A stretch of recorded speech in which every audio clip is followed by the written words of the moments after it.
Welcome to Bala cars. இப்போ நீங்கள் பார்க்க போகிற கார் பார்த்துட்டிங்கன்னா மகேந்திராவில் டியூவி 300 அப்படிங்கிற காரை பற்றி தான் பார்க்க போகிறோம். வாங்க வீடியோக்குள்ளே போகலாம். இந்த கார் பார்த்தீங்கன்னா மகேந்திராவில் டியூவி 300. இந்த வண்டியோட மாடல் பார்த்தீங்கன்னா 2017 மாடல்.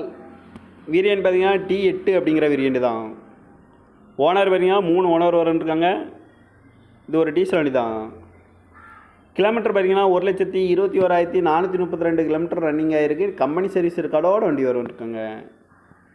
இதுக்கு இன்சூரன்ஸ்னு பார்த்தீங்கன்னா 11/7/2024 வரைக்கும் இன்சூரன்ஸ் எடுத்து வச்சுருக்காங்க. இந்த காரோட ப்ரைஸ் என்ன சொல்கிறாங்கன்னா 6,75,000 சொல்கிறாங்க. ரேட்டு குறைக்க முடியும்னு சொல்லியிருக்காங்க. குறைச்சி பேசி இந்த காரை பண்ணிக்கலாம் சொல்லியிருக்காங்க. ஏசி வந்துடும், power steering, power window, ABS வந்துடும், air bag, double air bag வந்துடும், அழகு வீலு, ரிமோட் லாக் வந்துடும். சீட் கவர்லாம் பார்த்தீங்கன்னா நியூ கவர் தான் போட்டிருக்கு. 7 சீட் வந்துடும்ன்ட்ருக்காங்க. டச்சு ஸ்க்ரீன் வந்துடும், பேக் கேமரா வந்துடும். கார் பார்க்க வேண்டிய இடங்கள் பார்த்தீங்கன்னா தர்சன் கார்ஸ் ஈரோடு